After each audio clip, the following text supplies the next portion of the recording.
Hello everyone, welcome back to my channel to a new story. আজকে সবাইকে welcome episode 20 তে। আজকের special গল্প রণডিহির জঙ্গলে। সবাই মন দিয়ে শুনতে থাকো আর চ্যানেলটাকে অবশ্যই সাবস্ক্রাইব করে দিও আর বন্ধুদের সঙ্গে অনেক বেশি শেয়ার করো।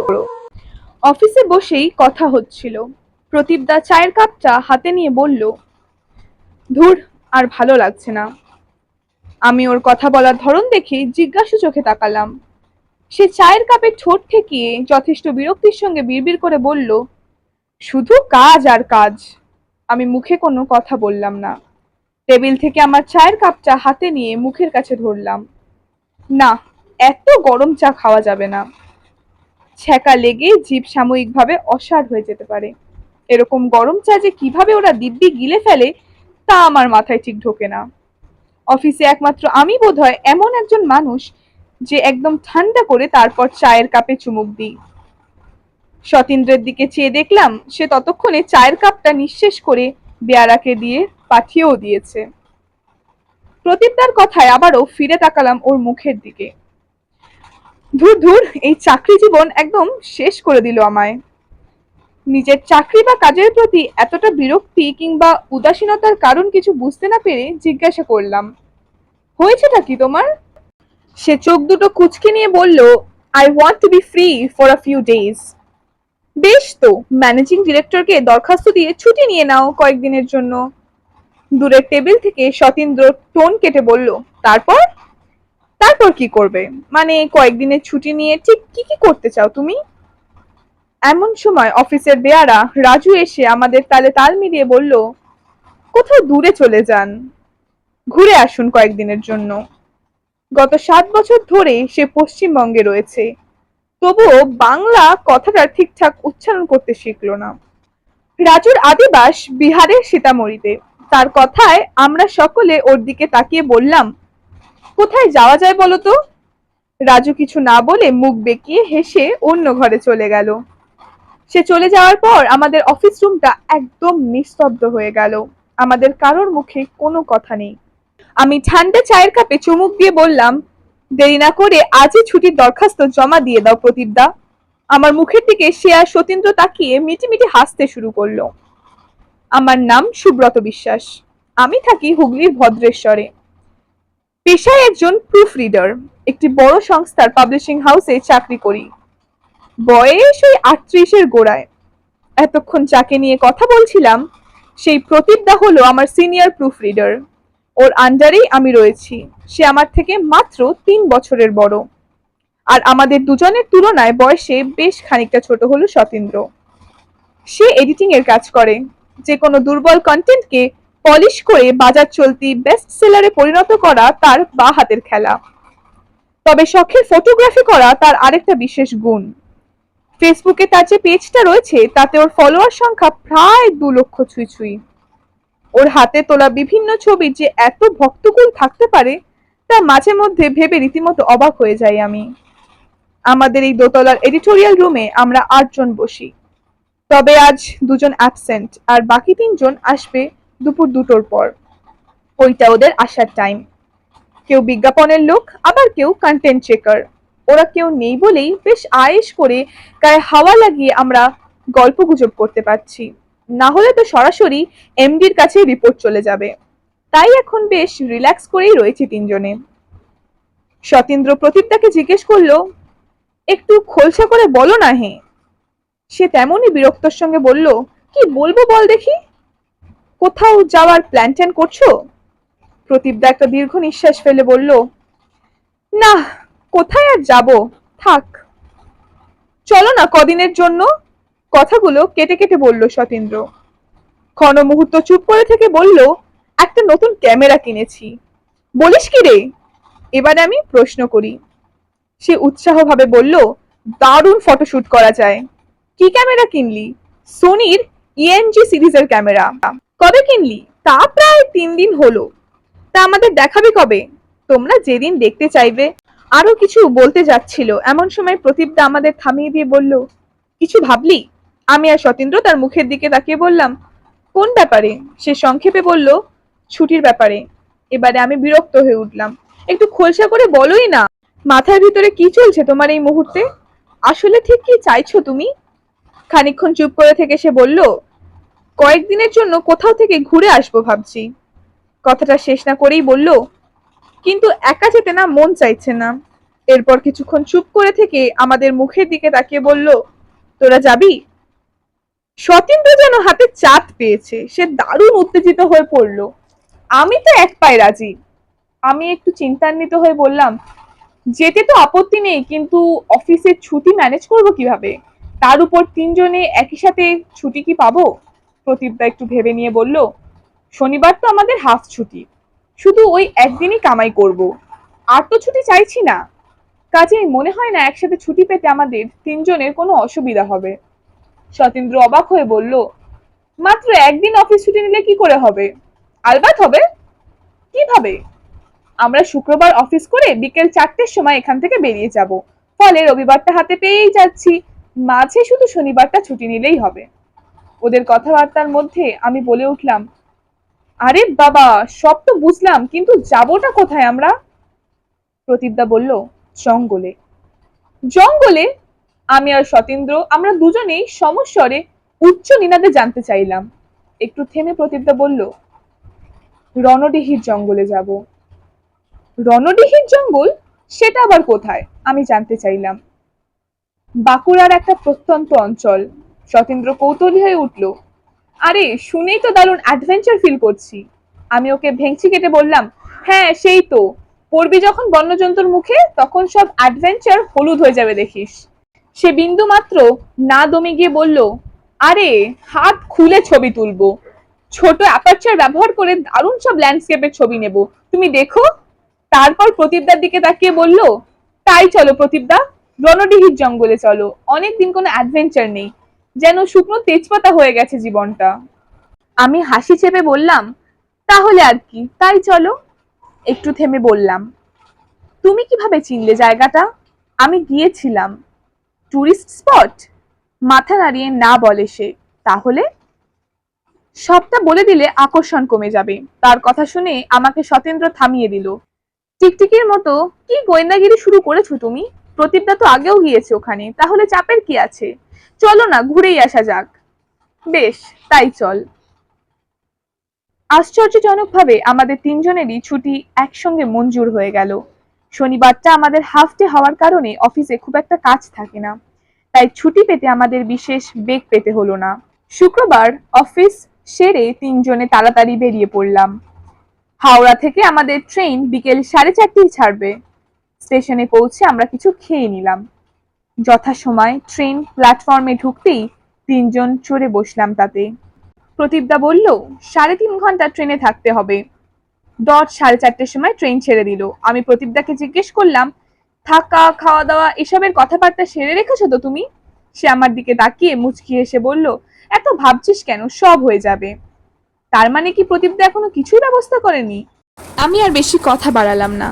জানলার পাশে বসে বাইরের গাছপালা, ঘরবাড়ি, ধান ক্ষেত, খুঁটে দেওয়া ভাঙা পাঁচিল, পুরনো ভেঙে পড়া মন্দিরের ধ্বংসাবশেষ এসব দেখতে দেখতে এগিয়ে চললাম। পাশে বসে সতীন্দ্র আর প্রদীপদা বকবক করে চলেছে। নভেম্বরের শেষ সপ্তাহ, ভালোই ঠান্ডাটা পড়েছে। কিছুক্ষণ পরে প্রদীপদাকে জিজ্ঞেস করলাম, লোকজনের ভিড় কেমন ওখানে? মানে ট্যুরিস্টের কথা বলছো? মাথা নাড়িয়ে বললাম, হ্যাঁ। আরে ধুর ধুর, লোকজন আর কোথায়, ধ্যার ধারে গোবিন্দপুর, কেউ নেই, ফাঁকা জায়গা, ওখানে কেউ ঘুরতে যায় না। মোট কথা এখনো পর্যটকদের নজরে আসেনি জায়গাটা, এলেই তো সকলে মিলে নষ্ট করে ফেলবে। অথচ ঘন জঙ্গল, শাল, সেগুন, পলাশ, মহুয়ায় সবুজ হয়ে আছে জঙ্গলটা। প্রকৃতির সেই রূপ দু চোখে আজীবন লেগে থাকার মতন। জঙ্গল বলছে যখন, তখন তো বন্য পশুও রয়েছে নিশ্চয়ই। তা রয়েছে বই কি, তবে সেসব জঙ্গলের গভীরে, অত দুশ্চিন্তার কিছু নেই। তা নেই, তবে আমরা তো আর রাতের বেলায় জঙ্গলে ঘুরতে বেরোচ্ছি না, তাহলে ভয়ের কী বা আছে? শেষ কথাটা সতীন্দ্র বলল। আমি কোনো প্রত্যুত্তর করলাম না। ট্রেনটা বেশ কিছুক্ষণ হলো দাঁড়িয়ে রয়েছে, হয়তো সিগন্যাল পাইনি, তাই মাঝপথেই দাঁড় করিয়ে দিয়েছেন ড্রাইভার। আমি জানলা থেকে যতদূর দেখা যায় এদিক সেদিক তাকাতে শুরু করেছি। বেশ খানিকক্ষণ হলো ট্রেনটা একইভাবে দাঁড়িয়ে রয়েছে। নিজেদের মধ্যে কথাবার্তা বলছিলাম, তাই খেয়াল ছিল না। আমরা বাঁকুড়া পৌঁছলাম রাত্রি 8টা নাগাদ। লোকজন সেভাবে চোখে পড়ছে না। প্ল্যাটফর্মে নেমেই প্রবলেম হলো, কোথাও কিচ্ছু নেই, অথচ ঝিরঝিরে বৃষ্টি শুরু হয়ে গেল। একেই নভেম্বরের শেষ, এখানে যেন শীতটা কলকাতার চেয়ে কয়েক গুণ বেশি। ঠান্ডা বাতাসে যেন শরীরের রক্ত জমে বরফ হওয়ার জোগাড়। সতীন্দ্র বিরক্ত হয়ে বলল, শীতকালে বৃষ্টি? একদম কলিকালে এসে উঠেছি মনে হচ্ছে। আমি কোনো কথা না বলে সোয়েটারটা এবারে পরে নিলাম। ট্রেনে আসার সময় একবার পরবো করেও আর সেটা হয়ে ওঠেনি। বাঁকুড়া থেকে পৌঁছলাম খলগ্রাম। সেখানে পৌঁছে প্রদীপদা একটা ভ্যানওয়ালাকে ডেকে বলল, জাহাজ বাড়ি যাবেন? তার কথা শুনে লোকটা যেন ভ্যাবাচাকা খেয়ে গেল খানিক। জাহাজ বাড়ি? হ্যাঁ, মাথা নাড়ায় প্রদীপদা। না বাবু, ওদিকে ওই জঙ্গলে রেতে যাওয়া যাবে নি। তার কথা শুনে অন্য আরেকজনকে ডেকে প্রশ্ন করায় সেও একই কথা বলল।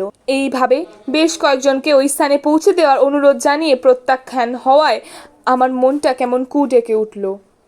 চলেছি কোথায় আমরা? কোথায় এই জাহাজ বাড়ি?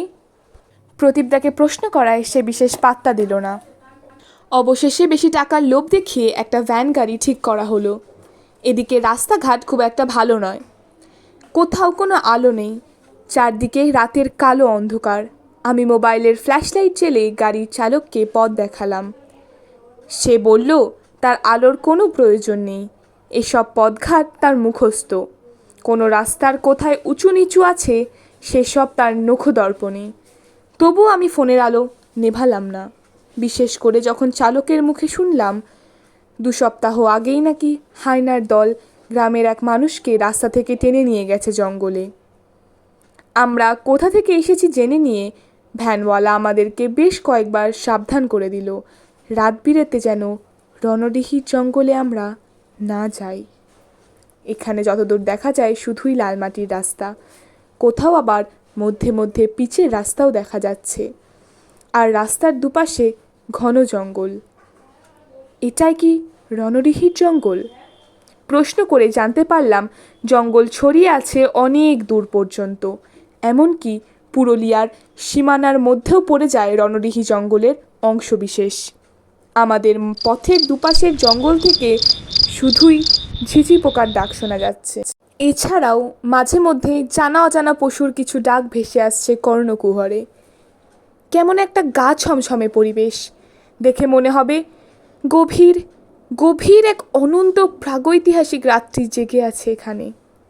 কাল রাতে আমার এক ফোঁটাও ঘুম হয়নি, অথচ সতীন্দ্র আর প্রদীপদা দিব্যি নাক ডাকিয়ে ঘুমিয়েছে।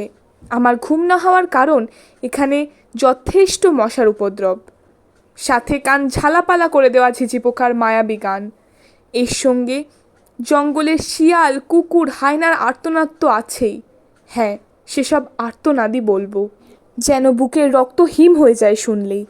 সারা রাত এপাশ ওপাশ করেই আমার কেটে গেছে। জঙ্গল যেখান থেকে শুরু হচ্ছে ঠিক সেখানেই রয়েছে বাগান ঘেরা এক সেকেলে বিশাল বড় বাড়ি। কলকাতার কোনো এক ব্যবসায়ী নাকি বাড়িটি তৈরি করেছিলেন। ভদ্রলোক গত হয়েছেন কয়েক বছর হলো। তিনি কালে ভদ্রে এখানে আসতেন। এখন বাড়িটা তার একমাত্র ছেলের হস্তগত। ছেলেটি ভারতবর্ষের বাইরে থাকেন, কাজেই বাগান ঘেরা এই বিরাট বাড়িটি গত কয়েক বছর ধরে তালাচাবি ঝোলানোই রয়েছে। যদিও আউট হাউসে একজন দারোয়ান আছে। আমাদের আসার খবর পেয়ে উপরের ঈশান কোণের বড় ঘরটি পরিষ্কার করে রেখেছে সে। এখানে যে কদিন আমরা থাকব তার সমস্ত দায়িত্ব ওই দারোয়ানটির। ওর হাতে কিছু টাকা দিয়ে দিলেই হয়ে যাবে। যদিও এই বাড়ির যিনি বর্তমান মালিক তার সঙ্গে নাকি প্রদীপদার দীর্ঘদিনের বন্ধুত্বের সম্পর্ক। সেই সূত্রেই এই বাড়িতে এসে উঠতে খুব একটা কাঠখড় পোড়াতে হয়নি আমাদের। আর তাছাড়া ফাঁকা যখন পড়েই আছে তখন কার কী বা অসুবিধা। দরোয়ানটির নাম দোলরাজ শর্মা, নেপালের নাগরকোটের বাসিন্দা। কর্মসূত্রে এখানেই সারাটা জীবন কেটে গেল। বয়স ওই আনুমানিক 60-65 কাছাকাছি। বেশ শক্তপোক্ত শরীরের গঠন, দীর্ঘদেহী ও মোটাসোটা। আমাদের রান্নাবান্নার দায়িত্ব তাকেই দেওয়া হয়েছে। তার সঙ্গে রয়েছে বছর 16-র এক কিশোর। সে পাশের গ্রামের ছেলে। এ বাড়িতে লোকজন এলে ফাইফরমাস খাটে, তাদের সঙ্গে সঙ্গেই থাকে। শহুরে বাবুদেরকে রণডিহির জঙ্গল ঘুরিয়ে দেখায়, পরিবর্তে কেউ তাকে বকশিস দেয়, কেউ বা দেয় না। তাতে তার কোনো আক্ষেপ নেই, বরং বাবুদেরকে এই জঙ্গল দেখিয়েই যেন তার আনন্দ। ওর নাম পঞ্চা, সকলে ভালোবেসে পাঁচু বলে ডাকে। আমি দোতলার ব্যালকনিতে দাঁড়িয়ে জঙ্গলটার দিকে তাকিয়ে রয়েছি। বড় বড় পলাশ আর কুসুম গাছের আধিক্য রয়েছে এই জঙ্গলে। একটু এগিয়েই যেন জঙ্গলটা আরও ঘন হয়ে গেছে। শুনেছি চিতল হরিণ জঙ্গলের মধ্যে চড়ে বেড়ায়, কখনো কখনো সামনের কাঁচা লাল মাটির রাস্তাতে উঠে আসে। পঞ্চা এসে চা দিয়ে গেল। ওরা অবশ্য এখনো ঘুমাচ্ছে, সকাল 8:30 বাজতে যায়। আমি চায়ের কাপটা নিয়ে বেশ আয়েশ করে রোদে বসে চা খেলাম।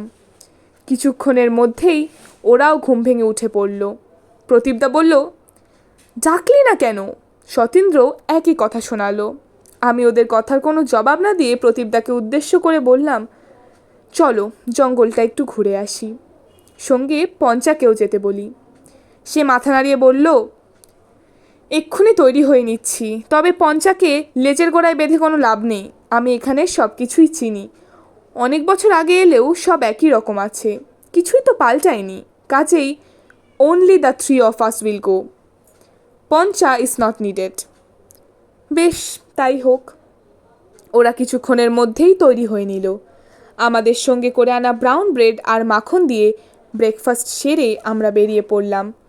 যাওয়ার সময় দোলরাজদা বলল, পাঁচুকে সঙ্গে নিতে পারতেন, ও এখানকার সব পথঘাট চেনে। প্রদীপদা তার মুখের উপর ছোট্ট করে জবাব দিল, প্রয়োজন নেই। বেশ, তাহলে জঙ্গলের খুব গভীরে যাবেন না দাদাবাবু, কাছে পিঠেই থাকবেন। তুমি চিন্তা করো না দোলরাজদা, আমরা এদিক ওদিক একটু ঘুরেই চলে আসব। জি আচ্ছা বাবু।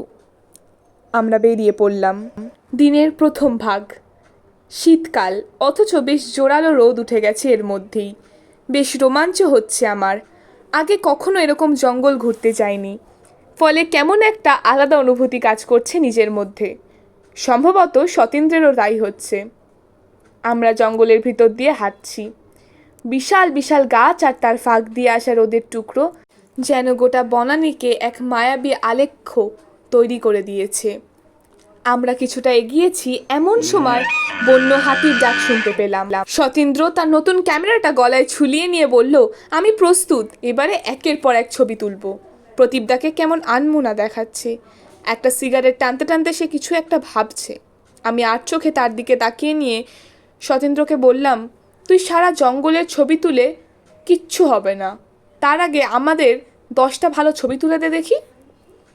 ওই যে ওই গাছটা তলায় গিয়ে দাঁড়িয়ে পড়। হাত দেখিয়ে একটা বড় কদম গাছ দেখিয়ে দিল সে। আমি সেখানে গিয়ে শটান সোজা হয়ে দাঁড়িয়ে পড়লাম। সঙ্গে সতীন্দ্রের মতো স্মার্ট ফটোগ্রাফার থাকায় আমার মনে আনন্দ যেন আর ধরে না। একটা বিশাল বড় কদম গাছের মোটা গুড়ির সামনে গিয়ে দাঁড়িয়ে পড়লাম। মোটা মোটা শিকড় যেন মাটির উপরে উঠে রয়েছে। সে ক্যামেরাটা চোখে নিয়ে প্রদীপদার দিকে ফিরে ফাজলামি মেরে বলল, দাঁড়িয়ে পড়ো শিগগির, একটা ফটো সেশন হয়ে যাক। প্রদীপদা হাতে সিগারেটটা ফেলে দিয়ে আমার কাছে এসে দাঁড়াতেই কেমন একটা বিশ্রী পচা গন্ধ আমার নাকের মধ্যে হুড়মুড় করে ঢুকে পড়ল। আমি এদিক ওদিক তাকাতেই সতীন্দ্র বিরক্ত হয়ে বলল, আরে সুব্রতদা, তুমি এত নড়াচড়া কেন করছো? কি বিচ্ছিরি একটা গন্ধ, বমি উঠে আসবে আমার। প্রদীপদা খানিক অবাক হয়ে বলল, কি বাজে বকছিস তুই? কিসের গন্ধ? কই আমার নাকে তো আসছে না। তোমার নাকি আসছে না? কই না তো। দিব্যি মাথা নাড়িয়ে জবাব দেয় সে। এখানে আর দাঁড়াতে না পেরে কয়েক পা এগিয়ে গিয়ে গাছের নিচ থেকে সরে দাঁড়াই। আর তখনই নজরে পড়ল গাছের পিছন দিকে মাটি গর্ত করে শিকড়টা পচে গেছে। এছাড়া মরা শকুনের ছাল চামড়াও চোখে পড়ল ওই গর্তের ভিতর। সতীন্দ্র বলল, কি হলো? গাছের গোড়ায় ময়লা জমে আছে, দুর্গন্ধটা বোধ হয় ওখান থেকেই আসছে। প্রদীপদা বলল, আমি তো কোনো গন্ধই পাচ্ছি না, দাঁড়িয়ে পড় আমার পাশে। কিছুটা অস্বস্তি নিয়েই দাঁড়িয়ে পড়লাম তার পাশে গিয়ে। আর অমনি আমাকে কিছু না জানিয়েই সতীন্দ্র ফটাফট ছবি তুলতে শুরু করল। পরপর 4টে ছবি তুলেই সে কেমন ভয়ার্ত ও দুশ্চিন্তাগ্রস্ত মুখে ক্যামেরাটাকে উল্টে পাল্টে দেখতে রইল। তোর আবার কি হলো? প্রদীপদা জিজ্ঞেস করলো। সে কোনো উত্তর না দিয়ে ক্যামেরার পার্টসগুলো খুলতে শুরু করেছে। আরে হলোটা কি তোর? প্রদীপদা আবারও জিজ্ঞেস করলো। ওর দিক থেকে কোনো উত্তর না আসায় আমরা সতেন্দ্রের কাছে এগিয়ে গেলাম। কি হয়েছে তোর? এবার আমি প্রশ্ন করলাম। নতুন ক্যামেরা, অথচ ছবিতে প্রদীপদার পাশে কেমন কালো স্পট পড়ে গেছে, যেন হুবহু তারই ছায়ামূর্তি তার পাশে এসে দাঁড়িয়ে আছে। এই দেখো। ক্যামেরার ডিসপ্লেতে আমাদের ইতিপূর্বে তোলা ছবিগুলো একে একে ভালো করে লক্ষ্য করলাম। আমি অবাক হয়ে জিজ্ঞেস করলাম, ছবিতে আমি বাদ গেলাম কি করে? ফ্রেমের মধ্যে আমাকে নিসনি? সতীন্দ্র বেশ খানিকটা ঘাবড়ে গিয়ে মৃদুস্বরে বলল, তোমাদের দুজনকেই তো ফ্রেমের মধ্যে নিয়েছিলাম, অথচ শুধুমাত্র প্রদীপদার ছবি উঠল, তাও আবার তার পাশে তারই মতন দেখতে হুবহু অন্য একটি কালো মূর্তি। এটা কি করে সম্ভব? খুব ছোটবেলা থেকে ছবি তুলছি আমি, প্রায় 12 বছর হয়ে গেল। জীবনেই প্রথমবার এমন অদ্ভুত কোনো ঘটনা ঘটলো। বুঝতে পারছি না ক্যামেরাটা খারাপ হয়ে গেল কিনা। ধুস, নতুন ক্যামেরা খারাপ হয় কি করে? দাঁড়া, আমি গিয়ে ওখানে দাঁড়াচ্ছি, দেখ তো আরেকবার চেষ্টা করে। আমি কয়েক পা পিছিয়ে গিয়ে আবারও গাছটা নিচে দাঁড়ালাম। সতীন্দ্র ফটাফট 5-6টা ক্লিক করলো। ফিরে এসে দেখলাম ছবিগুলো সবকটাই পরিষ্কার উঠেছে। কই, কোনো কালো স্পট আসেনি তো এবারে? তাই তো দেখছি। বেশ অবাক হয়ে ধীরস্বরে জবাব দিল সে। কিন্তু প্রদীপদাকে কেন জানি না বেশ চিন্তিত দেখাচ্ছে। সে বলল, এবারে আমার ছবিটা তুলে দেখ। ক্যামেরা নিয়ে তারও বেশ কিছু ছবি তাড়াতাড়ি করে তুলে নিল সতীন্দ্র। কিন্তু এবারে আরও অবাক আর তাজ্জব হয়ে গেলাম আমরা। ছবিতে দেখছি প্রদীপদার ঘাড়ের উপরেই প্রদীপদা উঠে চড়ে বসে আছে। দুটো ছবিরই একই মুখ, একই চোখ, একই চাউনি। কেমন একটা ভয় ভয় করতে লাগলো আমার। ছবিটা দেখে সতীন্দ্র কেমন হকচকিয়ে গেল। আর যার ছবি তোলা হয়েছে সে নিজে যেন দাঁড়িয়ে দাঁড়িয়ে এই শীতেও ঘামতে শুরু করেছে। আমাদের 3জনের গলার স্বর রুদ্ধ হয়ে এলো। কেউ কোনো কথা বলতে পারলাম না। গলা থেকে যেন কোনো আওয়াজই বের হচ্ছে না আর। কয়েক মুহূর্ত কিংকর্তব্য বিমূঢ় কাটানোর পর যেন হঠাৎ করেই আমাদের হুঁশ ফিরল। সতীন্দ্র বলল, মনে হচ্ছে ক্যামেরাটায় কোনো গন্ডগোল হয়েছে, এটা দিয়ে ছবি তোলা যাবে না। আমি চুপচাপ তাকিয়ে দেখলাম প্রদীপদা জিভ দিয়ে তার শুকনো ঠোঁটখানা চেটে নিল। এরপর কিছুটা সময় কেটে যাওয়ার পর বলল, চল ফিরে যাই, স্নান খাওয়া সেরে তারপর বেরোবো। বিকেলের দিকে বেরোনোটা কি সেফ হবে? এমনিতেই এত জঙ্গল, তার উপর শীতের বেলাটা তো দুপুরের পর থেকেই পড়তে শুরু করবে। আমার প্রশ্নের কোনো উত্তর দিল না সে। আমরা জাহাজবাড়ির উদ্দেশ্যে রওনা দিলাম। ফেরার পথে কেউ কোনো কথা বললাম না। একটু আগে ঘটে যাওয়া ঘটনাটায় আমরা সকলেই মুহ্যমান। বিকেলে আমি আর বেরোলাম না। দুপুরে খাওয়া দাওয়া সেরে বিছানায় গিয়ে বসতেই চোখের পাতা ভারী হয়ে এসেছিল, তাই বিছানায় না গড়িয়ে আর পারলাম না। তাছাড়া আগের দিন রাতেও যেহেতু ভালো ঘুম হয়নি, তাই একচোট ঘুমিয়ে নেওয়া গেল। ঘুম থেকে উঠে শুনলাম প্রদীপদা আর সতীন্দ্র পঞ্চাকে সঙ্গে নিয়ে বেড়াতে বেরিয়েছে। দোলরাজদা বলল, আমাকে নাকি বেশ কয়েকবার ডেকেও তারা আমার ঘুম ভাঙাতে পারেনি। তাই অবশেষে দুজনের বেরিয়ে পড়েছে নদী দেখতে। আমি দোলরাজদাকে জিজ্ঞেস করলাম, এখানে নদী কোথায় গো? সে বলল, জঙ্গলের ভিতরে একটু দক্ষিণে এগোলেই একটা মরা নদী পাওয়া যাবে। একসময় নাকি এই নদীটা বহু দূর অবধি বিস্তৃত ছিল। এই নদীতে অবশ্য স্নান করা নিষেধ। কেন নিষেধ তা অবশ্য আমার জানা নেই, তবে শুনেছি এই কুলটা নদী অনেকের প্রাণ নিয়েছে। শেষ কথাটা বলে দোলরাজদা চুপ করে গেল। সে ওসব নিয়ে আর কোনো কথা না বলে জিজ্ঞেস করলো, আপনাকে চা দিয়ে যাই? আমি মাথা নেড়ে তাকে সম্মতি দিলাম। কিছুক্ষণের মধ্যেই সে 1 কাপ চা দিয়ে গেল। বলল, আমি একটু বাইরে যাব বাবু, কিছু দোকানপাট করতে হবে। আপনার কোনো অসুবিধা হবে যদি এখন বেরোই? আমি খানিক সংকুচিত হয়ে বললাম, না না, অসুবিধা কিসের? একটু থেমে বললাম, কিন্তু এখন তো সন্ধে প্রায় হয়ে এসেছে, এখন বেরোলে ফিরতে দেরি হবে না তোমার? এই শীতের রাতে বন জঙ্গলের কাছাকাছি কত রকমের বিপদ যে রয়েছে, কি দরকার বরং কাল সকালে যেও। সে কাঁচা পাকা দাড়িতে মৃদু হেসে জবাব দেয়, আমি সাইকেল নিয়ে যাব, 15 মিনিট লাগবে, কাছেই একজনের বাড়িতে দোকান। তার কথা শুনে আমি আর দ্বিরুক্তি করলাম না, মাথা নাড়িয়ে বললাম, বেশ। সে তখনই আমার কাছে বিদায় নিয়ে চলে গেল। এত বড় বাড়িতে একা বসে রয়েছি, কেমন একটা গা ছমছমে ভাব সর্বত্র। অন্ধকার হয়ে এসেছে অনেকক্ষণ, এখনও প্রদীপদাদের দেখা নেই। নিশ্চয়ই পঞ্চাকে সঙ্গে পেয়ে ওরা ঘুরে নিচ্ছে এদিক সেদিক, অথচ আমাকে একবারও ডাকলো না। চাইলেই তো ঘুম থেকে জেগে ওঠাতে পারতো। আমি ঘরের মৃদু আলোয় বসে এসবই ভাবছি। এই অঞ্চলে কোনো ইলেকট্রিসিটি নেই। এ বাড়ির ছাদে সোলার প্যানেল ইনস্টল করা রয়েছে, লক্ষ্য করেছি গতকালই। সে কারণেই ঘরগুলোতে আলো রয়েছে, যদিও ভোল্টেজ খুবই কম। কটা বাজে দেখার জন্য টেবিল থেকে মোবাইল ফোনটা নিতে হাত বাড়াতে আমার শির দাঁড়াবে একটা বরফ শীতল কনকনে স্রোত বয়ে গেল। এ কি আমার চোখের ভুল নাকি হ্যালুসিনেশন? দেখি আমার খাটের পায়াগুলো জলের স্রোতে ডুবতে শুরু করেছে, কিন্তু এই দোতলায় জল ঢুকবে কোথার থেকে? সামনে চেয়ে দেখি দরজা দিয়ে হু হু করে জল ঢুকছে। এই দৃশ্য দেখে নিজেকে পাগল পাগল মনে হতে লাগলো। কয়েক মুহূর্তের মধ্যেই পায়ের পাতা ডুবে যাওয়ার মতো জল জমে গেল ঘরে। কিছুই বুঝতে পারছি না। হঠাৎ বিছানা থেকে নেমে জলের মধ্যে পা ফেলতে দেখি কোথায় জল, খটখটে শুকনো মেঝে। তাহলে আমার মনের ভুল, হ্যালিউসিনেশন? আমার কপালে বিন্দু বিন্দু ঘাম জমতে শুরু করেছে। বেশ বুঝতে পারছি আমার ব্লাড প্রেশার এক ধাক্কায় অনেকটা বেড়ে গেছে এখন। নিজের মনকে শান্ত করার চেষ্টা করলাম। বিছানায় বসে কিছুক্ষণ অনুলোম বিলোম প্রাণায়াম করে নিয়ে ভালো অবস্থায় ফিরলাম। কিন্তু আমি ভালো করে বুঝতে পারছি আমার শরীরের ভিতর কেমন একটা অসুস্থতা কাজ করছে। শেষে কি অজ্ঞান হয়ে যাব এবার? বাড়ির নিচে লোকজনের গলার স্বর শুনতে পেলাম। আমার সারা দেহ তখনও যেন অবশ হয়ে রয়েছে।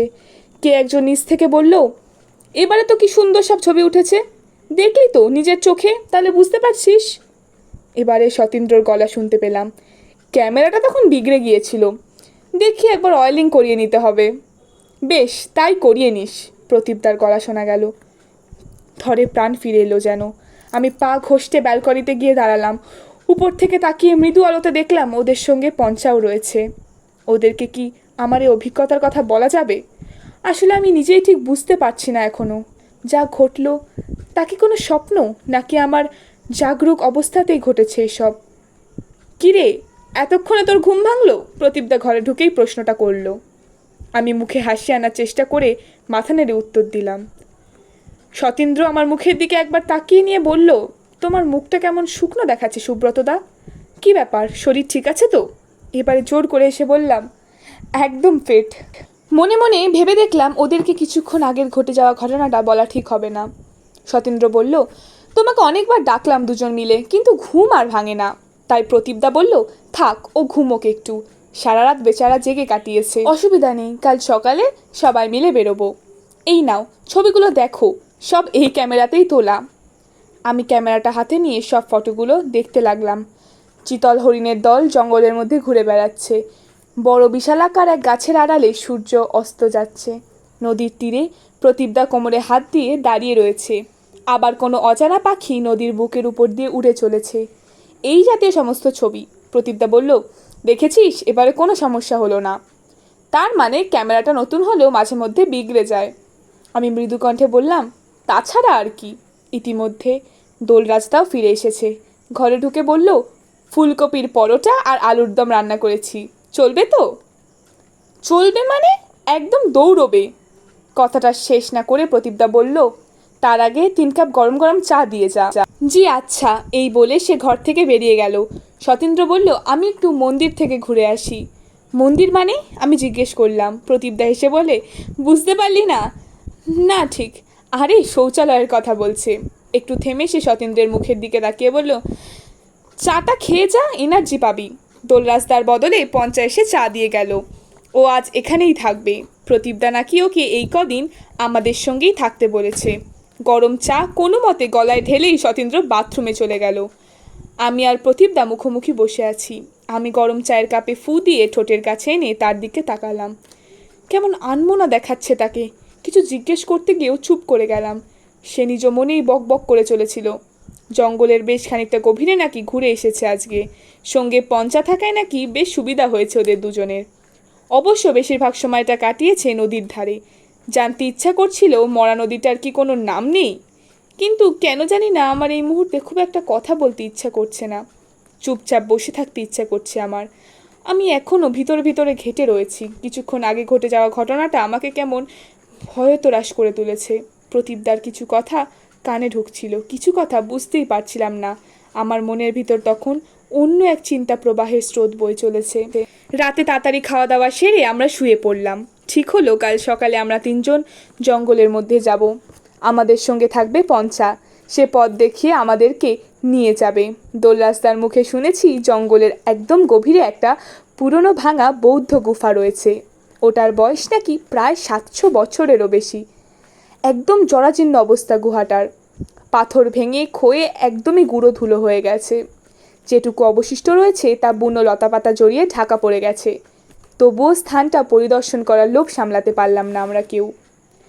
রাত্রে কতক্ষণ ঘুমিয়েছি মনে নেই। হঠাৎ একটা স্বপ্ন দেখে ঘুমটা ভেঙে হুড়মুড়িয়ে উঠে বসলাম। স্বপ্নে দেখলাম প্রদীপদা আমার মুখের উপর ঝুঁকে পড়েছে, এক দৃষ্টি আমার দিকে তাকিয়ে রয়েছে। তার সারা শরীর যেন জলে ডুবে ঢোল হয়ে গেছে, অনেকটা যেন পুকুরের জলে তলিয়ে ডুবে মরে যাওয়া একটা মানুষ। তার গায়ের চামড়া যেন জলে ডুবে কুচকে গিয়ে ফ্যাকাশে সাদা হয়ে গেছে। আর কি অসম্ভব বিশ্রী একটা পচা গন্ধ এসে আমার গলা থেকে নাভি পর্যন্ত ঘুলিয়ে দিল। এই গন্ধটা সেই প্রথম দিনে কদম গাছের তলায় দাঁড়িয়ে ছবি তোলার সময় পেয়েছিলাম। সেই যে কদম গাছের শিকড় পচে গন্ধটা ছাড়ছিল, একদম সেই গন্ধটার মতো। প্রদীপদা স্থির ঘোলাটে চোখে আমার দিকে মরা দৃষ্টিতে তাকিয়ে রয়েছে। দেখলে যেন মনে আতঙ্ক জাগবে। এতটা ভয়ঙ্কর আর নির্মম সেই চাউনি যে ঘুমের মধ্যেই আমি ঘেমে উঠলাম। স্বপ্ন ভেঙে উঠে বসতেই দেখি পাশের বিছানায় সতীন্দ্র বেহুশ হয়ে ঘুমাচ্ছে, কিন্তু তার পাশে প্রদীপদা জেগে রয়েছে। চোখ খোলা অবস্থায় সে ছাদের কড়িবর্গার দিকে তাকিয়ে রয়েছে। ঘরের আলো রাত্রে আমরা জেলে রেখেই শুয়েছিলাম, কাজেই আমি ভুল দেখিনি। সে জেগে রয়েছে আর তার মুখটা অসম্ভব রকমের ফোলা মনে হচ্ছে।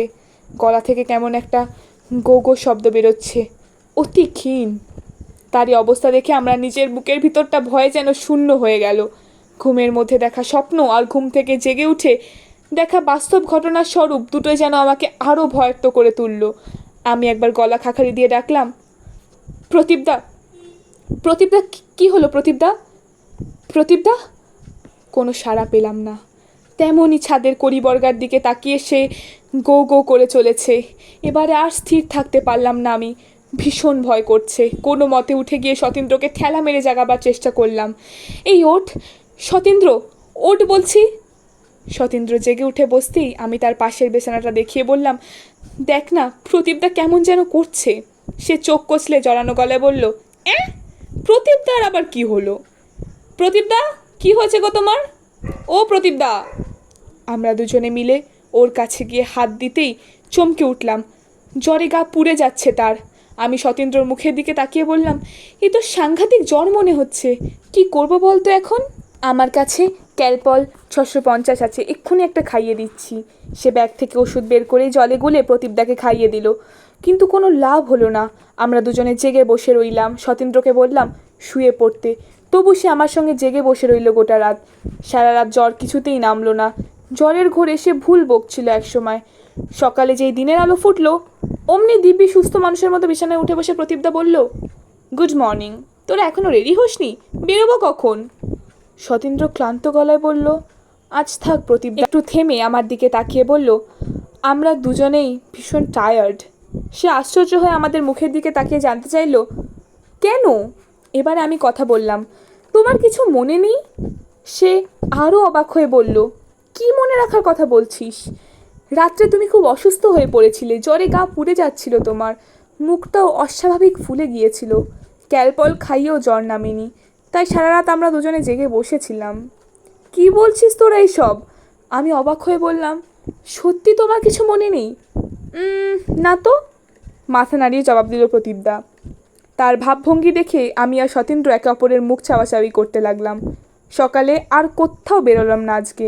পঞ্চাকে জানালাম প্ল্যান ক্যান্সেল করা হয়েছে। আমরা খেয়ে দিয়ে উঠে দুপুরবেলায় বেরোবো ঠিক করেছি। গতকালকে রাতের কথা অবশ্য ওদের কাউকেই কিছু জানালাম না, তবে আমার মনের ভিতর কেমন যেন একটা কু ডেকে চলেছে। কেমন মুষড়ে পড়েছি নিজের মধ্যেই, যদিও খুব একটা পাত্তা দিলাম না এইসব নেগেটিভ চিন্তাভাবনাগুলোকে। সকালে 3-4 ঘন্টা ঘুমিয়ে নিলাম। দুপুরবেলা খাওয়া দাওয়া সেরে আমরা তিনজনে বেরিয়ে পড়লাম জঙ্গল দেখতে। আমাদের গন্তব্য 700 বছরের পুরনো বৌদ্ধ গুম্ফা। শীতের দুপুর, চারিদিকে রোদ ঝলমল করছে, তবে জঙ্গলের গভীরে আলোর চিহ্নটুকু নেই। কেমন গা ছমছমে আবছা অন্ধকারে যেন গোটা অরণ্যটা ডুবে রয়েছে। আমরা দুপুর 3:30 নাগাদ সেই গুহার কাছে পৌঁছালাম। গুহার একটি দেওয়াল ছাড়া বাকি সমস্তটাই ধ্বংস হয়ে গেছে। তার উপর বন্য লতাপাতার ঝোপ উঠে পুরো গুহাটাকে যেন গ্রাস করে নিয়েছে। আমরা ধ্বংসস্তূপের কিছুটা দূরে দাঁড়িয়েছিলাম। সেখান থেকেই দেখছিলাম লতাপাতায় ঢাকা যে অবশিষ্ট দেওয়ালটার জঙ্গলের মধ্যে দাঁড়িয়ে রয়েছে, তার গায়ে অস্পষ্ট বৌদ্ধ ধর্মের তন্ত্রমতে পূজিত দেবতাদের প্রতিকৃতি। এছাড়া সেই পাথরের দেওয়ালে খোদাই করা আছে কী সব তন্ত্রমন্ত্র। আমি অবাক হয়ে সেদিকে তাকিয়ে বললাম, এসব কোন ভাষায় লেখা বলতো? সতেন্দ্র আমার কথায় জবাবে বলল, প্রাকৃত ভাষা। সত্যি? আমি অবাক হয়ে ওর দিকে মাথা ঘোরালাম। তোমাকে নিশ্চিত করে বলতে পারি ওগুলো প্রাকৃত ভাষায় লেখা। অবাক হয়ে বললাম, তাহলে তো এই গুহার বয়স 1000 বছরেরও বেশি। সে মৃদুস্বরে বলল, সেটা হওয়াই স্বাভাবিক। আমরা সহস্রাব্দ প্রাচীন গুহাটির অবশিষ্টাংশ দর্শন করে কেমন মোহিত হয়ে গেলাম। তবে এটুকু বলতে পারি, এটি একটি ছোট্ট বৌদ্ধ গুহা, খুব বড় নয়। তার উপর সম্ভবত এর মাথায় বুদ্ধদেবের ধ্যানরত কোনো মূর্তি একসময় ছিল, কারণ মূর্তির আধভাঙা কানসহ মাথাটা লতাপাতার আড়ালে সামান্য উঠে আছে। বাকি অংশটা সম্ভবত মাটির ভিতরে ক্ষয়ে গেছে। আমি এগিয়ে গিয়ে সেই লতাপাতায় ঢাকা পড়া ধ্বংসাবশেষের উপর হঠাৎ করে ওঠার চেষ্টা করতেই পঞ্চা আমার হাত চেপে ধরে বলল, বাবু, ওখানে চড়বেন না, দেবতা রুষ্ট হবেন, সাপ লাগবে আপনাদের। ওর কথায় পাত্তা না দিয়ে আবারও ওদিকে এগিয়ে যেতেই প্রদীপদা গলা খাকারি দিয়ে বলল, বিষাক্ত সাপটা ওখানে রয়েছে, কি দরকার তোর ওর উপরে ওঠার? তার নিষেধ শুনে এবারে আর এগোলাম না। কথাটা মন্দ বলেনি প্রদীপদা। যে বুনো লতাপাতার ঝোপঝাড়ে গুহার ভাঙা অংশগুলি ছড়িয়ে আছে, সেখানে বিষাক্ত সাপসহ আরও অনেক বিষধর পোকামাকড় থাকাটা অস্বাভাবিক কিছুই নয়। তাই রিস্ক নিলাম না। গুহার সামনে বেশ কিছুক্ষণ কাটাবার পর আমাদের মনে হলো জঙ্গলের এই অংশটা যেন ক্রমশ অন্ধকার হয়ে আসছে। তার মানে বাইরে রোদ পড়ে গিয়ে এতক্ষণে বিকেল হয়ে গেছে। আমরা কিছু বলার আগেই পঞ্চা বলে উঠল, দাদাবাবু, এবারে জঙ্গলের বাইরে বেরোতে হবে, বেলা পড়ে আসছে। চল তাহলে, এখানে দাঁড়িয়ে থেকে কী বা হবে, প্রদীপদা বলল। আমরা সকলে হাঁটা শুরু করলাম। সতীন্দ্র বলল, এবারে জাহাজ বাড়ি ফিরবে তো? প্রদীপদা জবাব দিল, না, নদীর পাড়ে কিছুক্ষণ হাঁটতে ইচ্ছা করছে রে। আমার তো নদীটা এখনও দেখাই হয়নি, কাজেই আমি তার কথায় সায় দিয়ে বললাম, তাই চলো, নদীর তীর ধরে কিছুক্ষণ হাঁটা যাক। পঞ্চা বলল, অন্ধকার নামার আগে ঘরে ফিরতে হবে। টর্চ সঙ্গে আছে, তুই ভয় পাচ্ছিস কেন? ঘটনাটা শুরু হলো সন্ধ্যে 8টা নাগাদ। বেশ কিছুক্ষণ আগে আমরা ফিরে এসেছি। জঙ্গলের ভিতরে বৌদ্ধ গুহা দেখার পর আমরা সকলে মিলে অনেকক্ষণ নদীর পাড়ে হই হুল্লা করেছি। এদিকটায় নাকি নদীর পাড়েই দাহকার্য করা হয়, তবে এখানে চারিদিকে এত বালি আর বালি যে মাঝে মধ্যেই জল বলে ভ্রম জাগে। কেমন একটা অদ্ভুত মায়া নদী। ঘড়ির কাঁটায় তখন ঠিক রাত্রি 8টা। কিছুক্ষণ আগেই প্রদীপদা বাথরুমে গিয়েছিল। আমি আর সতীন্দ্র তখন বিছানায় বসে গল্প করছিলাম। হঠাৎ করে প্রদীপদা চিৎকার শুনে আমরা বাথরুমের দিকে দৌড়ে যাই। বাথরুমের দরজা ভিতর থেকে বন্ধ থাকায় আমরা তার গায়ে ধাক্কা দিয়ে বললাম, প্রদীপদা, কি হলো? শরীর খারাপ লাগছে? প্রদীপদা। আমাদের কথা শেষ হওয়ার আগেই যেন বাথরুমের দরজাটা জোরে ধাক্কা মেরে খুলে দিয়ে সে গটগট করে সোজা ঘরের মধ্যে চলে গেল। আমরা তার দিকে তাকিয়েই কেমন অবাক ও ভয়ার্ত হয়ে উঠলাম। প্রদীপদার চোখ দুটো লাল টক টক করছে, গালের চামড়া কেমন মৃত মানুষদের মতো ফ্যাকাশে দেখাচ্ছে। তার মুখ থেকে গ্যাজলা বেরোচ্ছে। তখন সে বিড়বিড় করে বিছানায় উঠে মাথা গুজে মুখ দিয়ে বিড়ালের মতো আওয়াজ করতে লাগলো। তার এই ধরনের আচরণ দেখে আমি আর সতীন্দ্র খুব ভয় পেয়ে গেলাম। এরকম 2-3 মিনিট থাকার পর সে হঠাৎ বিছানার উপর উঠে দাঁড়িয়ে আমাদের দিকে তাকিয়ে মুচকি মুচকি হাসতে লাগলো। আমাদের সেই মুহূর্তে ঠিক কী করা উচিত আমরা কিছুই বুঝে উঠতে পারলাম না। আর সেই সময় ইলেকট্রিক ভোল্টেজটাও একদম লো হয়ে গেল। ঘরে আবছা আলোয় সব যেন কেমন মায়াবী মনে হতে লাগলো। প্রদীপদার মুখ ক্রমশ যেন কি ভয়ঙ্কর হয়ে উঠছে, কি হিংস্র তার চোখের চাউনি। সে হঠাৎ কেমন ঘষা দ্বিত কণ্ঠে বলে উঠল, কি ভেবেছিলি বেঁচে যাবি? ছেড়ে দেবো তোকে? তার কথা শুনে আমি আর সতীন্দ্র একে অপরের মুখের দিকে তাকিয়ে রইলাম। সতীন্দ্র নিচু গলায় বলল, ফোনের ফ্ল্যাশ লাইটটা অন করো সুব্রতদা। আমি ফোন হাতে নিয়ে প্যাটার্ন লকটা খুলতেই কেমন অবাক হয়ে গেলাম। ফোনের দিকে তাকিয়ে দেখি আমার ফোনে সময় দেখাচ্ছে বিকেল 4:19। তারিখ 19 নভেম্বর 2008। আমি কিছুটা ভ্যাবাচাকা খেয়ে সতীন্দ্রকে বললাম, তোর ফোনে কটা বাজছে দেখ তো।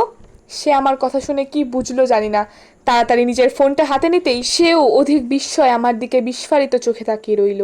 আমি চাপা গলায় বললাম, 19 নভেম্বর 2008। সে মাথা হেলিয়ে কোনো মতে হ্যাঁ বলার চেষ্টা করলো। আমাদের ঘরে যে ঘড়িটা ছিল সঙ্গে সঙ্গে আমাদের দুজনের দৃষ্টি সেদিকে গেল। সেই ঘড়িতেও তখন 4:19। ঘড়ির কাঁটা ওখানে গিয়েই থেমে গেছে। ঘরের ভিতরে তখন একটা বিশ্রী পচা গন্ধে আমাদের নাড়ি ভুড়ি পাকিয়ে উঠছে। এই গন্ধ সেই প্রথম দিনের জঙ্গলে পাওয়া গাছের পচা শিকড়ের গন্ধ। অত শীতেও যেন কেমন একটা গা জ্বালা ভাব অনুভব করছি। প্রদীপদা হঠাৎ আমাদেরকে অবাক করে বিছানা থেকে নেমে ব্যালকনিতে চলে গেল। সেখানে দাঁড়িয়ে সেই একই রকম দ্বিত গলায় বলতে থাকলো, তুই কি ভেবেছিলিস আমাকে খুন করে তুই পার পেয়ে যাবি? বল, পার পেয়ে যাবি তুই? সে যখন ব্যালকনিতে দাঁড়িয়ে এরকম করছে ঠিক তখনই সতীন্দ্র আমাকে কানে কানে বলল, তুমি চট করে নিচ থেকে পঞ্চা আর দোলরাজদাকে ডেকে নিয়ে এসো সুব্রতদা। ততক্ষণে আমি ওকে সামাল দিচ্ছি, তাড়াতাড়ি যাও, দেরি করো না কিন্তু। কয়েক মুহূর্তের মধ্যেই দোলরাজদার পঞ্চাকে নিয়ে উপরে গেলাম। প্রদীপদার কাছে এগোতে এসে অদ্ভুত গলায় বলল, আমার হাত থেকে নিস্তার নেই, আমার থেকে ওর নিস্তার নেই। হঠাৎ অজ্ঞান হয়ে মেঝেতে পড়ে গেল সে। আমরা সকলে মিলে তাকে পাজা কোলা করে বিছানায় শুইয়ে দিলাম। দোলরাজদা বলল, জ্বরে তো ওনার গা পুড়ে যাচ্ছে। আমি শুকনো মুখে বললাম, এখানে আশেপাশে কোনো ডাক্তার পাওয়া যাবে না দোলরাজদা? সে মাথা নাড়িয়ে বলল, না। আমরা কিছুক্ষণ চুপ করে থাকতে পঞ্চা বলল, আমাদের গ্রামে কৃষ্ণদাস গুণিন রয়েছে, তাকে ডেকে নিয়ে আসবো। সে নাড়ি টিপে মুখ দেখে এক নিমেষে বলে দেবে কি হয়েছে। আনবো তাকে? দোলরাজদার কথার কোনো উত্তর না দিয়ে পঞ্চা চুপ করে রইল। আমি বললাম, এখানে আশেপাশে কোনো প্রাথমিক চিকিৎসা কেন্দ্র বা প্রাইভেট ডক্টরের চেম্বার কোথাও কিচ্ছু নেই? না, মাথা নাড়ায় সে। এমন সময় আমরা চারজনে অবাক হয়ে দেখলাম প্রদীপদার মুখটা যেন কেমন পাল্টে যাচ্ছে। ভয় পেয়ে গেলাম সকলেই। দোলরাজদা চড়ে চড়ে মাথা নাড়িয়ে বলল, এই কোনো অসুখ নয় দাদাবাবু, লক্ষণ ভালো ঠেকছে নে। জঙ্গলের কোনো খারাপ আত্মা ওনার পিছু নিয়েছে নিশ্চিত। এই থামো তো, সতীন্দ্র দোলরাজদাকে ধমক দিয়ে ওঠে। মুহূর্ত খানিক থেমে বলে, এক কাজ করো, তোমরা দুজনে এক্ষুনি সাইকেল নিয়ে চলে যাও, আমরা এখানে ওকে পাহারা দিচ্ছি। আপনারা এই বুড়ো মানুষটার কথা শোনেন, ওনাকে এখন ভাবে ছেড়ে রাখা ভালো হবে না, বিছানার সঙ্গে বেঁধে দিন, নাহলে যে কোনো দুর্ঘটনা ঘটতে পারে যখন তখন। আমাদের কি মনে হলো জানি না, তার কথা মতো প্রদীপদাকে বিছানার সঙ্গে শক্ত করে বেঁধে রাখলাম, আর তার কাছেই আমরা দুজনে দাঁড়িয়ে তাকে পাহারা দিতে লাগলাম। পঞ্চা আর দোলরাজদা বেরিয়ে গেছে পাশের গ্রামের কৃষ্ণদাস গুণিনকে ডেকে আন। তিনি নাকি কি সব তন্ত্র সাধনা করে ওষুধ দেন, তাতে রোগ নিরাময় হয়। এই ব্যাপারে তার বিস্তর খ্যাতি এ অঞ্চলে। ওরা দুজনে বেরিয়ে যাওয়ার পর আমি আর সতীন্দ্র অপেক্ষা করতে রইলাম। প্রদীপদাকে হাত পা বাঁধা অবস্থায় দেখতে আমাদের খুব খারাপ লাগছিল। আমি সতীন্দ্রকে বললাম, আমরাও কি সব গ্রামের মানুষদের মতো ভূতে বিশ্বাস করতে শুরু করেছি? চলো খুলে দি দড়িটা, বরং প্রদীপদার চোখে মুখে জল দিয়ে একটু ঘুমোতে বলি ওকে। আমার কথাটা তখনও শেষ হয়নি, দেখি মোটা নারকেল দড়ি ছিঁড়ে সে বিছনাতে উঠে বসেছে। আমি আর সতীন্দ্র অবাক হয়ে তার দিকে তাকিয়ে রইলাম। সে বিছনা থেকে নেমে এসে শটান ঘরের দেওয়ালে মারাত্মক শব্দ করে মাথা ঠুকতে লাগলো, এতটা জোরে যে মাথার খুলি বেরিয়ে যাওয়ার মতো। আমরা খানিক দৌড়ে গিয়ে তাকে থামানোর চেষ্টা করলাম। সে আমাকে এক ধাক্কায় ঘরের কোণে ছিটকে ফেলে দিল। খাটের কোণাটা হাঁটুতে জোরে লাগাতে আমি মেঝেতেই বসে রইলাম। আর সতীন্দ্র ততক্ষণে ঘরের দরজার সঙ্গে পেল্লায় এক ধাক্কা খেয়ে মেঝেতে হুমড়ি খেয়ে পড়েছে। আমরা প্রদীপদার দিকে ফিরে বললাম, তুমি এমন করছো কেন? কি হলো হঠাৎ করে বলো তো? দেখি আমাদের দিকে হিংস্র চোখে তাকিয়ে রয়েছে সে, দাঁত কিরমির করছে। ঠিক তখনই পঞ্চার দোলরাস্তা ফিরে এলো। সঙ্গে রয়েছে সেই গুণিন। তার কাঁধে ঝোলানো রয়েছে একটা পুটুলি, ছোটোখাটো চেহারা, কপালে তিলক, গায়ে একটা জামা আর তার উপরে উলের চাদর, পরনে খাটো ধুতি, গলায় নানা রকম শিকড় বাকড়ের মালা, হাতেও কি সব জড়ানো। তিনি এসেই প্রদীপদার গায়ে গুঁড়ো গুঁড়ো কি সব ছুঁড়ে দিলেন। সঙ্গে সঙ্গে তার শরীর সিঁদুরে ভর্তি হয়ে গেল। দেখলাম প্রদীপদা বিকৃত স্বরে কি কুৎসিতভাবে হাসছে লোকটার দিকে তাকিয়ে। তার মুখের ভিতর থেকে রক্ত বেরিয়ে আসছে, জিভটা রক্তে মাখামাখি। কৃষ্ণদাস কিছুক্ষণ তার দিকে এক দৃষ্টিতে তাকিয়ে থাকার পর আমাদের দিকে ফিরে বললেন, উনি আর বেঁচে নেই। বেঁচে নেই মানে? আমরা সকলে তাজ্জব হয়ে তাকিয়ে রইলাম ওর মুখের দিকে। তিনি আবারও বললেন, বেশ কিছুক্ষণ আগেই উনি মারা গেছেন। ওর ভিতরে এখন যে রয়েছে সেই ওনাকে মেরেছে। কি? কিন্তু কে সে? আর এখন আমরা কি করব? আমরা এখন... আমাদের মুখ থেকে কথা হারিয়ে গেল, কিছুই বুঝে উঠতে পারছি না। প্রদীপদা দিব্যি আমাদের সকলের দিকে তাকিয়ে হাসছে, অথচ লোকটা বলছে সে মৃত। এসব কি বলছেন গুনিন? আজকের এই রাত্রি, এই ভয়ানক নৃশংস রাত্রি, এই শেষ কোথায়?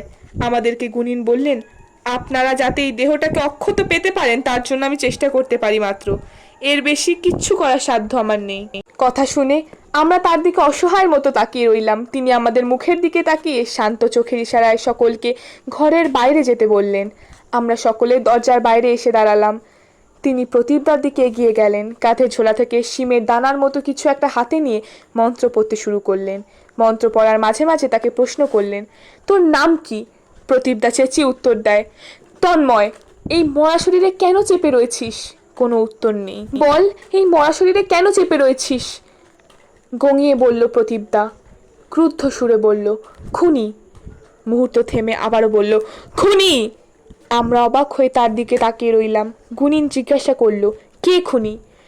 প্রদীপ। প্রদীপ খুনি। আমি তন্ময়, ওর ভাই। 14 বছর আগে, ঠিক 14 বছর আগে ওর যমজ ভাইকেও খুন করে চোরাবালিতে ফেলে দিয়েছিল নদীর চরে। বালি আর বালি। প্রদীপ খুনি, খুনিও। আমার মাথা ঘুরছিল, শরীর কেমন খারাপ হতে শুরু করেছিল। দরজার বাইরে দাঁড়িয়েছিলাম একসাথে আমরা। তারপর হঠাৎ করে আর কিছুই মনে নেই। আজ আমরা ট্রেনে করে ফিরে যাচ্ছি কলকাতায়। কাল হঠাৎ করে অজ্ঞান হয়ে পড়েছিলাম। চোখে মুখে জল দিয়ে তারপর ঠিক হই।